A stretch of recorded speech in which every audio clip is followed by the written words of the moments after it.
इस वीडियो में हम लोग एसएससी एमटीएस के बारे में डिस्कशन करेंगे कि एसएससी एमटीएस एग्जाम की तैयारी हमें कैसे करनी है, परफेक्ट स्ट्रेटजी क्या होनी चाहिए। अगर आप लोग बिगिनर हैं तो आपको किस तरीके से आगे प्रोसीड करना है जिससे कि फर्स्ट अटेम्प्ट में आपका सिलेक्शन हो जाए और किसी भी रीजन की वजह से आप एग्जाम में कहीं बाकी के लोगों से पीछे ना रह जाएं। तो सारी छोटी-छोटी बातें जो आपके एग्जाम पॉइंट ऑफ व्यू से बहुत ज़्यादा इंपॉर्टेंट है, इस वीडियो में हम लोग डिस्कशन करेंगे, तो लास्ट तक बने रहिए। सबसे पहले तो ये एक चार्ट आप लोग अपने सामने देख रहे हैं, पहले लगाए सिलेबस। मतलब आपको कोई भी एग्ज़ाम अगर क्रैक करना है, तो आपको इन 5-6 स्टेप से होकर गुज़रना पड़ता है। जैसे सबसे पहले सिलेबस, तो आपको एग्ज़ाम का सिलेबस पता होना चाहिए कि एग्ज़ाम में क्या-क्या पूछा जाता है। जब आपको सिलेबस पता चल गया, उसके बाद आपको टीचर्स का सिलेक्शन करना है, बुक्स का सिलेक्शन करना है कि कौन-सी बुक्स आपके एग्ज़ाम के लिए सही हैं, रेलेवेंट हैं। ये तो नहीं कि आप जिस एग्ज़ाम की तैयारी कर रहे हैं और उससे हट के बुक्स पढ़ रहे हैं, तो ऐसा भी नहीं करना है। तो आपको सिलेबस अच्छे तरीके से डिफाइन कर लेना है, देख लेना है क्या है। उसके बाद आपको टीचर से पढ़ना है, बुक से पढ़ना है। जब आप इतना करते जाएँगे, तो साथ में आपको फिर चैप्टर वाइज़ प्रैक्टिस करनी है।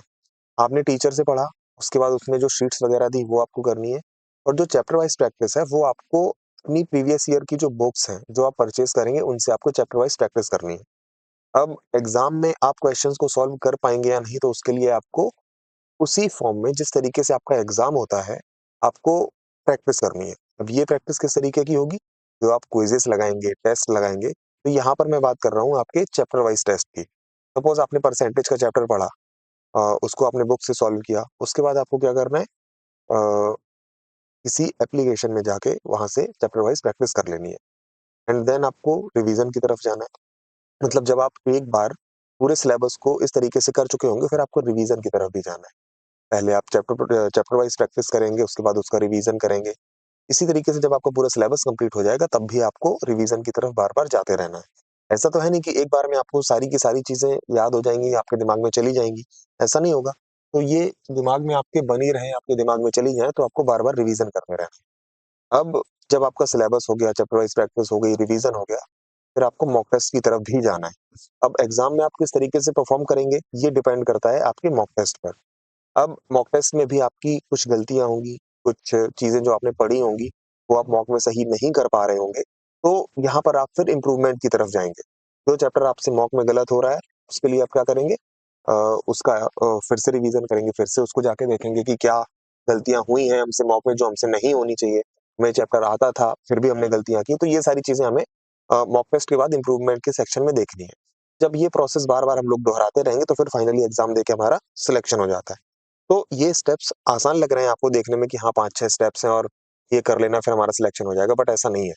आपको इसके लिए भी बहुत विचार-विमर्श करना पड़ेगा, देखना पड़ेगा कि कहीं कुछ गलतियाँ हो रही हैं या नहीं हो रही। तो धीरे-धीरे इन्हीं चीज़ों के बारे में आगे इस वीडियो में डिस्कस करेंगे। ये एक पॉइंट आपके सामने लिखा है, फोकस ऑन लर्निंग।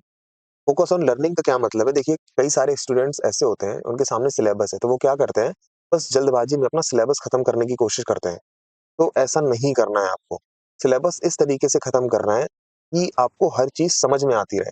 टीचर ने कुछ पढ़ाया, आपने रट लिया, इससे आपका सिलेक्शन नहीं होगा।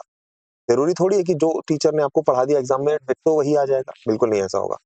तो आपको देखना है कि ये स्टेप कैसे आए जिससे कि एग्ज़ाम में अगर क्वेश्चन हट के भी आते हैं, तब भी आप सॉल्व कर ले जाएँ। मतलब सारी की सारी चीज़ें आपको अपने दिमाग में कॉन्सेप्ट क्लियर करके बैठानी है। इस तरीके से आपको ध्यान देना है कि आप सीखें ज़्यादा, खत्म ना करें। आपका ध्यान सीखने पर होना चाहिए। Math, how to study math. Math को आपको किस तरीके से पढ़ना चाहिए। देखो, मैथ के लिए सबसे पहले तो आपको एक टीचर को सिलेक्ट करना है। आपने जिस टीचर से पढ़ना है आपने सिलेक्ट कर लिया एक बार। उसके बाद आपको उसके वीडियोज़ देखते-देखते उसके नोट्स बनाने हैं। जैसे ही टीचर के वीडियोज़ आप कंप्लीट कर लें, उसके बाद आपको एक बार और अपने नोट्स रिवाइज़ करने हैं जल्दी-जल्दी और फिर देन आपको जो आपकी पीवाईक्यूज़ की बुक है, उस बुक से आपको सारे के सारे क्वेश्चंस को सॉल्व कर लेना है, जो भी अभी तक आपके प्रीवियस ईयर में पूछे गए हैं। उन क्वेश्चंस के बाद आपको क्या करना है, आप उस चैप्टर की चैप्टर वाइज़ प्रैक्टिस करेंगे, जिससे कि आपको एग्ज़ाम में किस तरीके से क्वेश्चन को सॉल्व करना है, शॉर्ट अप्रोच या छोटी-छोटी चीज़ें जिनमें आप प्रॉब्लम आपके लिए क्रिएट हो सकती है, तो वो चीज़ आपकी चैप्टर वाइज़ टेस्ट से दूर होती जाएगी। तो इस तरीके से आपको मैथ को पढ़ना है। एक बार सिलेबस कंप्लीट हो जाए, दोबारा कंप्लीट करना है, 2 बार कंप्लीट हो जाए, 3 बार कंप्लीट करना है। किसी भी एग्ज़ाम में सिलेक्शन के लिए आपको सिलेबस को कम से कम 3 से 4 बार अच्छे से कंप्लीट करना होता है। अगर आपने ये नहीं किया तो ये मानिए कि आप बाकी के लोगों से बहुत ज़्यादा पीछे हैं। अब मैथ में 4 चीज़ें हैं concept, practice, speed and accuracy. तो सबसे पहले बात करते हैं कॉन्सेप्ट की। कॉन्सेप्ट मतलब होता है कि क्वेश्चन को आप देख रहे हैं, उसमें आपको छोटी उसका जो सॉल्यूशन जब आपके सामने आएगा तो आपको उसमें छोटी से छोटी चीज़ें पता हों, ये स्टेप कैसे आया। मतलब अगर ये चीज़ें आपको पता नहीं है तो एग्ज़ाम में जब आप क्वेश्चन को देखेंगे तो आप 2-4 बार आपको क्वेश्चन को पढ़ना पड़ जाएगा। आप कन्फ्यूज़न में रहेंगे कि इसमें क्या करें, क्या मेथड लगाएँ, कैसे सॉल्व करें, पेन उठाएँ, ना उठाएँ। तो अगर इन सब चीज़ों में आपको प्रॉब्लम आती है तो इसका मतलब ये है कि आपके कॉन्सेप्ट सही नहीं है। कॉन्सेप्ट सही होने के लिए मैंने शुरुआत में ही आपको कहा था कि आपको फोकस ऑन लर्निंग, मतलब आपको लर्निंग पर सबसे ज़्यादा ध्यान देना है। आप यहाँ पर जब क्वेश्चन को तोड़-मरोड़ के देख पाएँगे तब आपके कॉन्सेप्ट्स अच्छे होंगे। मतलब क्वेश्चन की छोटी से छोटी चीज़ आपको पता है। सेकंड नंबर पर आता है आपकी प्रैक्टिस। तो जितनी बार आप प्रैक्टिस करेंगे, आपके कॉन्सेप्ट्स उतने ही मजबूत होंगे। जैसे मान के चलिए कि आप एक रास्ते से आज गुज़र रहे हैं, तो वो रास्ता हो सकता है कि एक बार में आपको याद ना हो, लेकिन जब आप उस रास्ते से 8-10 बार निकल चुके होंगे, तो आपको पता होगा कि यहाँ पर ये शॉप पड़ती है, यहाँ पर ये ब्रेकर है, तो आपको छोटी-छोटी चीज़ें उस रास्ते के बारे में पता हो जाएँगी। तो ये क्यों है आपको ऐसा पता? क्योंकि आपने इसकी बहुत ज़्यादा प्रैक्टिस की है। आप बहुत ज़्यादा बार इस रास्ते से गुज़रे हैं। तो ये चीज़ आती है प्रैक्टिस से। तो आपको बहुत ज़्यादा प्रैक्टिस करनी है एंड देन स्पीड। स्पीड में हम लोग क्या सोचते हैं कि हमारी कैलकुलेशन अच्छी है तो हमारी स्पीड अच्छी हो जाएगी, पर ऐसा नहीं है। अगर आपने क्वेश्चन को 2-3 बार पढ़ लिया, एग्ज़ाम में आपका क्वेश्चन आया और आपने उस क्वेश्चन को 2-3 बार पढ़ लिया, तो कम से कम 15-20 सेकंड तो आपके यहीं बर्बाद हो गए। तो ये 15-20 सेकंड आपके बर्बाद ना हो, इसके लिए आपको क्या करना पड़ेगा कि आप एक बार में ही क्वेश्चन को समझ जाएँ। अब अगर आप एक बार ही क्वेश्चन को समझ गए, इसका मतलब कि आपने बहुत ज़्यादा प्रैक्टिस की, आपके कॉन्सेप्ट अच्छे हैं। तो मतलब अगर कॉन्सेप्ट और प्रैक्टिस आपकी अच्छी है, तो आपकी स्पीड 50% तो अपने आप बढ़ जाती है। और उसके बाद पार्ट आता है आपका कैलकुलेशन का, तो कैलकुलेशन के लिए मैं आगे आपको बताऊँगा या अगली वीडियो में बता दूँगा कि आपको किस तरीके से कैलकुलेट करना है, कैलकुलेशन पर ध्यान देना है अपना। रही बात एक्यूरेसी की, तो एक्यूरेसी मतलब ये है कि आप किसी क्वेश्चन में थोड़ा-सा ध्यान से जाकर सॉल्व करें कि क्वेश्चन में पूछा क्या गया है, हम लोग निकाल क्या रहे हैं। तो ये सारी मिस्टेक्स ना हो तो आपकी एक्यूरेसी ऑब्वियस सी बात है अच्छी हो जाएगी। तो थोड़ा-सा अटेंटिव रहना है, केयरफुली क्वेश्चन्स को सॉल्व करना है, तो यहाँ से आपकी एक्यूरेसी पर भी ज़्यादा फ़र्क नहीं पड़ेगा। और मैथ एक ऐसा सेक्शन है जहाँ पर हम लोग 100% स्कोर ईज़िली कर सकते हैं। अब कोर्स आपको किसका लेना है? देखो, जिस टीचर से आपको समझ में आ रहा है, आप यूट्यूब में जिसको देख रहे हैं, अगर आपको उसके वीडियो लेक्चर्स से हेल्प मिल रही है, तो फिर आप उसके कोर्स की तरफ जा सकते हैं।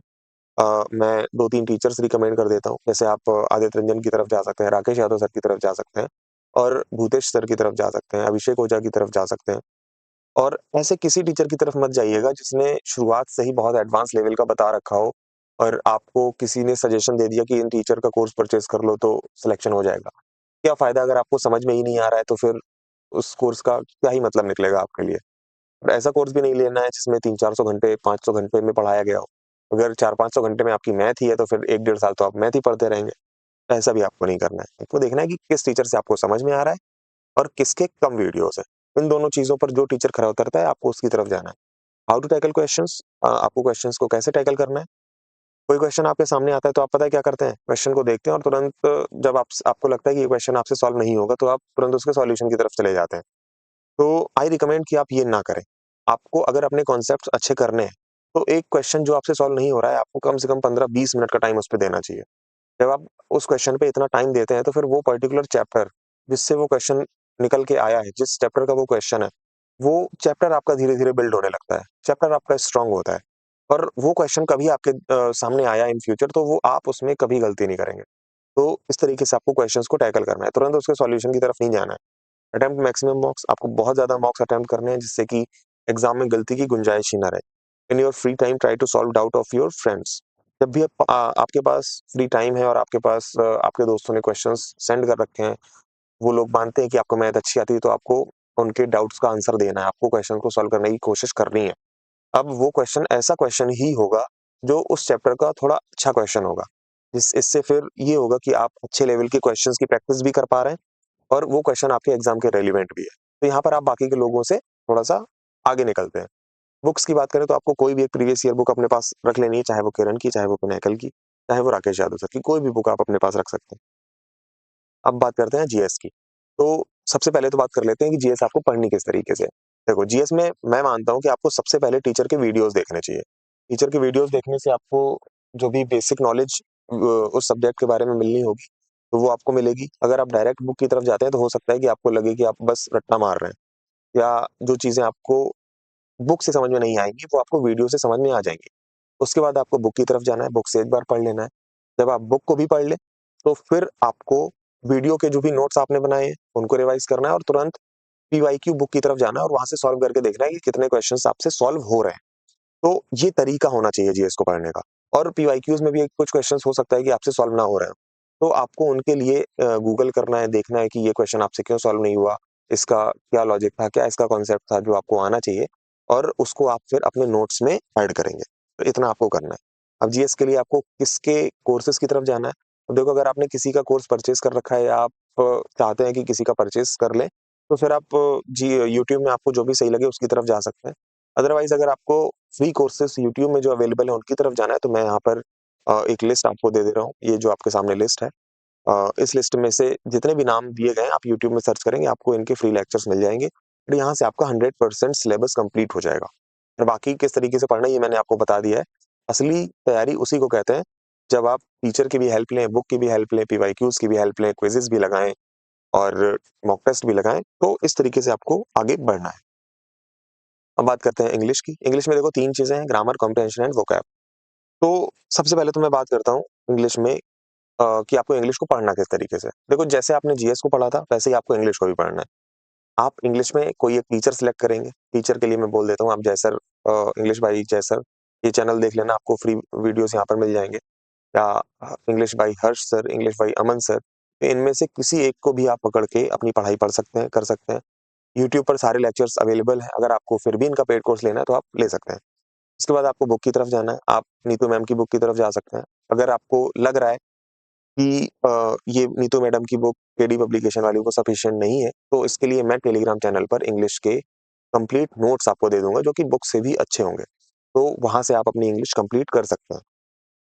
अब ये हो गया, इसके बाद आपको इंग्लिश की प्रैक्टिस करनी है। तो वो प्रैक्टिस आपको कहाँ से करनी है? कोई भी एक प्रीवियस ईयर बुक अपने पास रख लो, चाहे वो पिनेकल की हो, चाहे वो केरन की हो। तो इन बुक्स से आप इंग्लिश की प्रैक्टिस करेंगे और जितनी बार कर सकते हैं, उतनी बार करेंगे। और इंग्लिश में एक और चीज़ है, आप जब इंग्लिश पढ़ रहे हैं, तो आपको जब भी मान लो दिन में थोड़ा बहुत 5-10 मिनट का टाइम आपको मिला, तो आपको उस 5-10 मिनट में क्या करना है? इंग्लिश का एक टेस्ट अटेम्प्ट कर लेना है। जैसे टेक्स्ट बुक में आप जाते होंगे तो आप देखते होंगे कि बहुत सारे टेस्ट पड़े हुए हैं। आप हर टेस्ट अटेम्प्ट कर नहीं पाएँगे। तो उस टेस्ट की जीएस और इंग्लिश को आप अटेम्प्ट कर सकते हैं चलते-फिरते। 10-15 मिनट में दोनों सेक्शंस अटेम्प्ट हो जाएँगे। तो इतना आपको करना है, आपकी प्रैक्टिस ऐसे टाइम में होती रहेगी जब आपके पास कुछ और करने को नहीं है। तो इस तरीके से आप इंग्लिश की तरफ भी जा सकते हैं, कर सकते हैं। और इंग्लिश में भी अगर आपको कहीं प्रॉब्लम आती है तो टेलीग्राम चैनल जॉइन कर लेना, वहाँ पर आप आपके डाउट्स क्लियर होते रहेंगे। रीज़निंग, देखो रीज़निंग में हमें सारा का सारा पढ़ने की ज़रूरत होती नहीं है। तो इसके लिए सबसे पहले आपको क्या करना है, एक कोई सेक्शनल टेस्ट अटेम्प्ट कर लेना है और उस टेस्ट में से अगर आपके कुछ क्वेश्चंस तो आपको लगेंगे कि ये बिल्कुल आसान है, कुछ क्वेश्चंस होगा जिनमें थोड़ा-सा ट्रिक या लॉजिक की ज़रूरत होगी। तो जहाँ पर आपको ज़रूरत लगे, सिर्फ़ उन चैप्टर्स को आप यूट्यूब पर देखिए, कोर्स लेने की कोई ज़रूरत नहीं है। उन चैप्टर्स को आप यूट्यूब पर देखेंगे, उस चैप्टर के जो भी नोट्स हैं वो आप बनाएँगे और उसके बाद उसकी एक बार पीवाईक्यू से प्रैक्टिस कर लेंगे। तो इस तरीके से अगर आप रीज़निंग की प्रैक्टिस करते हैं, रीज़निंग को पढ़ते हैं, तो कम टाइम में आपकी रीज़निंग अच्छी हो जाएगी। और आपको रीज़निंग के लिए वीडियोज़ किसके देखने हैं, नीचे मैंने लिखा हुआ है, राहुल मिश्रा सर, पीयूष वार्ष्णेय सर या अरुण सर। इनमें से आप किसी के भी वीडियोज़ देखिए और आई रिकमेंड कि आपको वही वीडियोज़ देखने हैं, उसी चैप्टर के वीडियोज़ देखने हैं, जो चैप्टर आपको नहीं आता है। तो इतना ही आपको करना है और बाकी अपने सेक्शनल टेस्ट वगैरह देते रहने, तो आपकी रीज़निंग यहाँ से कंप्लीट हो जाएगी। अब रही बात बुक्स की, तो बुक्स में आप कोई भी एक प्रीवियस ईयर बुक अपने पास रख सकते हैं। Previous year book he I recommend कि आपको सही रहेगा। किरण पब्लिकेशन की बुक ले लेना, आपका काम हो जाएगा। अब इम्पोर्टेंट पॉइंट्स टू रिमेंबर, आपको कौन से पॉइंट्स याद रखने हैं, अपने दिमाग में हमेशा रखने हैं ड्यूरिंग योर प्रिपरेशन। तो always make your own notes, आपको हमेशा अपने खुद के नोट्स बनाने हैं, ये नहीं कि आप दूसरे के नोट्स की तरफ जा रहे हैं, उनके नोट्स को देख रहे हैं। तो इससे ये होगा कि जो दूसरे इंसान ने नोट्स बनाए हैं, तो उसमें वो अपने जो चीज़ें ईज़ी लगती हैं उसको, तो वो उन ईज़ी चीज़ों को छोड़ देगा। जो उसके लिए डिफ़िकल्ट है, वो नोट करेगा और आपके लिए ईज़ी और डिफ़िकल्ट का मीनिंग अलग है। हो सकता है कि उसके लिए जो ईज़ी हो, आपके लिए वो डिफ़िकल्ट हो। इसीलिए आपको अपने खुद के नोट्स ही बनाने हैं। Don't purchase too many books. अब आपने ये वीडियो देख लिया, इसमें मैंने आपको कुछ बुक्स बताई, आपने वो बुक्स ले ली। कल आप दूसरा वीडियो देखने गए किसी और का, उसने 2-3 बुक्स बता दी, आपने वो भी ले ली। तो ऐसे ही आपको बुक्स का भंडार नहीं लगाना है, आप सारी बुक्स नहीं पढ़ पाएँगे। यकीन मानो, अगर आप एक बुक को भी 5-10 बार पढ़ लेते हो, तो आप बाकी उन लोगों से बहुत आगे निकल जाते हो जो 10 बुक्स को अपने पास रखते हैं और उनको एक-एक बार भी नहीं पढ़ पाते। तो एक बुक को ही कई बार आपको पढ़ना है। Don't watch too many videos for one topic. आपको एक टॉपिक के लिए बहुत ज़्यादा वीडियोज़ नहीं देखने। आप एक वीडियो देखिए, उसके लिए उसको सही तरीके से समझिए, उसके नोट्स बनाइए और सीधे-सीधे बुक से जाके प्रैक्टिस करके उस कॉन्सेप्ट या टॉपिक पर अपनी कमांड बना लीजिए। बस आपको इतना करना है, आपको किसी पर्टिकुलर सब्जेक्ट का टीचर नहीं बनना। तो इतने में आपका एग्ज़ाम निकल जाएगा, आपकी नैया पार हो जाएगी और आपको बहुत ज़्यादा एफर्ट्स नहीं लगाने हैं। बस सही डायरेक्शन में जो चीज़ें मैं इस वीडियो में बता रहा हूँ, आपको बस वही फॉलो कर लेना है, आपका काम हो जाएगा। Don't forget to attempt mock test. कई लोग ऐसे होते हैं जिनको मॉक अटेम्प्ट करने से डर ही लगता रहता है। वो लोग कभी मॉक ही अटेम्प्ट नहीं करते। तो आपको मॉक टेस्ट को भी अटेम्प्ट करना है। आपको कितना भी डर लगे, अगर आप डर की वजह से मॉक को अटेम्प्ट नहीं कर रहे हैं, तो ये मानिए कि आप सिलेक्शन से एक कदम पीछे की ओर अपना ले रहे हैं। डर लगेगा, बस आपको अटेम्प्ट करना है, नहीं तो फिर ये सिचुएशन आपकी एग्ज़ाम में होगी। जो डर आपको मॉक टेस्ट में लगता है, वो एग्ज़ाम में आपको दिखेगा। साक्षात यम आपको सामने दिखेंगे। तो उससे कोई फ़ायदा नहीं है, बेटर है कि पहले से ही प्रिपेयर रहें। तो आपको अब क्या करना है, चैनल को सब्सक्राइब करना है अगर आपको वीडियो सही लग रहा है। Next video I will try to make on mock test strategy कि आपको मॉक टेस्ट को किस तरीके से अटेम्प्ट करना है।